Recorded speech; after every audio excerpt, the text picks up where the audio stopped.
towering above you and all the flames and the smoke. The billowing smoke everywhere, right? Old converted. Of course, the rocket people made us stand miles away. Hello, and welcome to this recording brought to you by the British Council. The Masalai of Lep Island. Story by Mike Soenin, translated by Thomas H. Sloane. Long, long ago, in Manus province, there was a small island behind Baluan Island. Baluan Pam people. This island was called Lep. On Lep Island, there was a Masalai who had exactly 10 heads. This Masalai had 2 wives. The 3 of them lived happily together on their island. There were many kinds of food and fruits. Tree fruits filled the island. There was no other person who lived on this island. It was just the Masalai, his 2 wives, the animals, and the birds that lived there. The people of the big island, Baluan, often heard stories about Lep Island.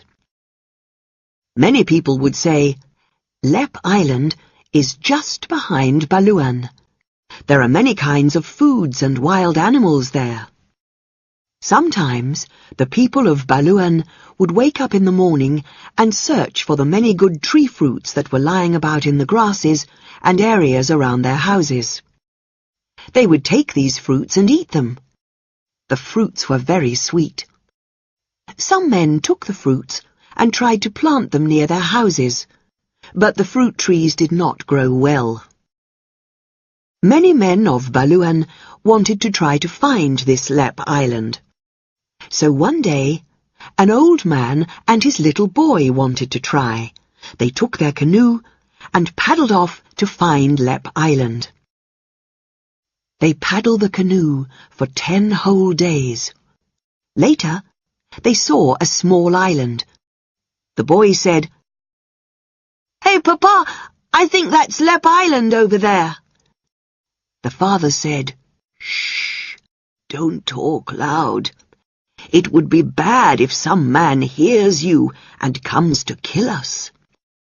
So the 2 of them paddled very quietly and went closer to this small island.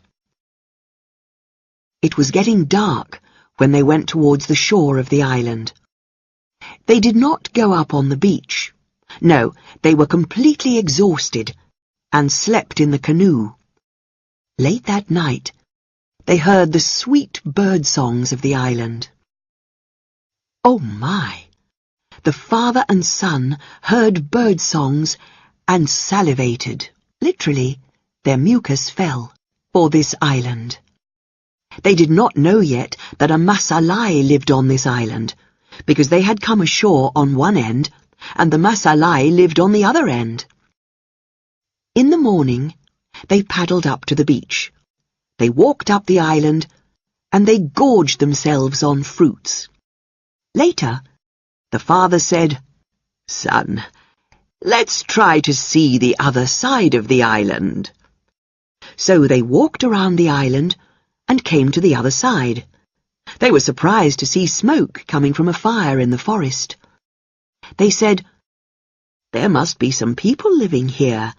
Let's try to go closer and see this fire." They walked very quietly and went closer, and they saw 2 young women making a garden. They did not show their faces. They hid and watched. The old father told his son, "We must hide and see where they go." The women finished working and got up to walk away. The old man and the boy followed the 2 women to their home. They went there and saw a house standing there. The old man saw the house and said, "I think that the 2 women live with their husband in that house." But no, the 2 of them were married to a Masalai with 10 heads, and they lived in that house. Later, the 2 women walked down to the beach to bathe. The old man walked very quietly, and went inside the house. He heard a man breathing heavily inside a room. The old man wanted to go closer, but he heard the two women returning. He sped outside and spoke to his son. He said, "We must hide inside the shed." Then the two of them went and hid inside the firewood shed. They stayed there quietly until it was night. They did not sleep well that night. They tried to hear all the noises inside the house. In the morning, the women woke up and cooked food. They left it there for their husband. They walked into the forest and continued to work in their garden. In the late afternoon, they would return to the house. When the Masalai woke up, he said, "Aha! I can smell a new kind of smell inside the house."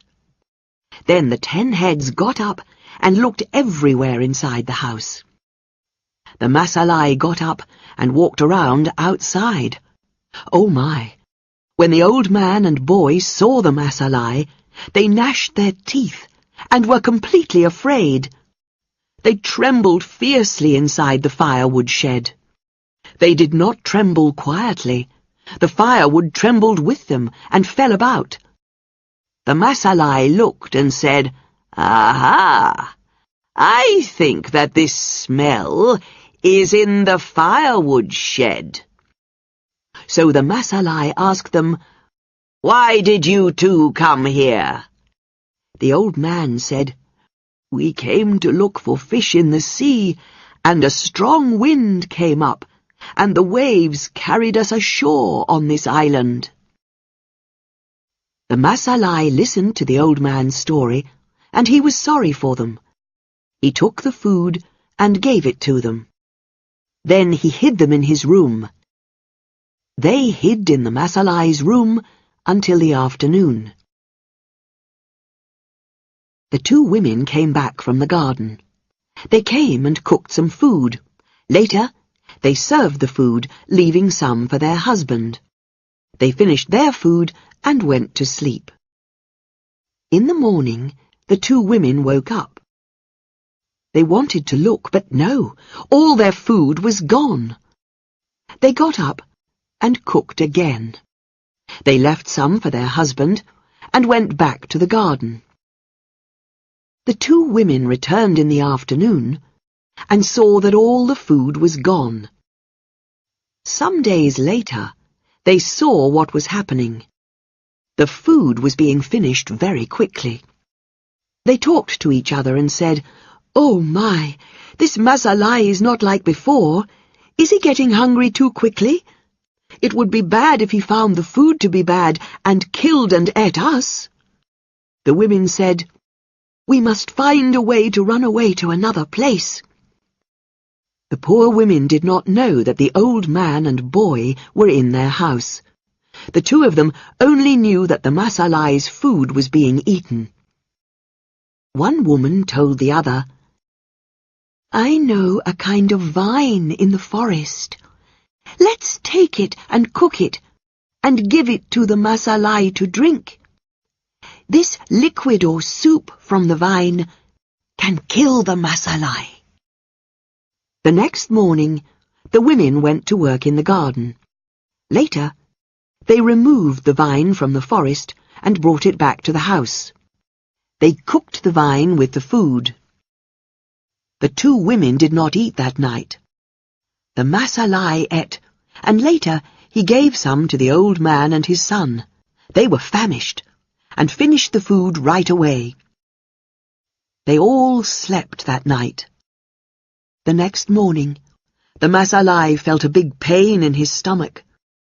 The poor old man and his son had died, because the poison from this vine was very strong and killed them quickly.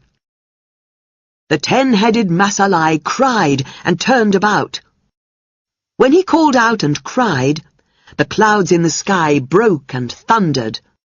He wanted to cry, but no, a heavy rain fell. When his body trembled, all the places on the island shook with him. The two women looked for a place to go, But they did not have a way to run away to another place. A strong wind came up, the clouds thundered, a heavy rain fell. A strong earthquake shook the island. Then the Masalai died. Water flooded over Lep Island. The 2 women, the 10-headed Masalai, the old man and the boy, all went down into the sea with the island. If today you go around to the backside of Balluan Island, you can see a small reef in the sea. On Balluan, you can also see various kinds of good fruits and foods. People had planted these when the birds carried them from Lep Island to Balluan. I believe that this story from the ancestors is a true story. We hope you've enjoyed this recording. To find out more about the British Council and the services we offer, contact your local British Council office or go to www.britishcouncil.org. Bye for now.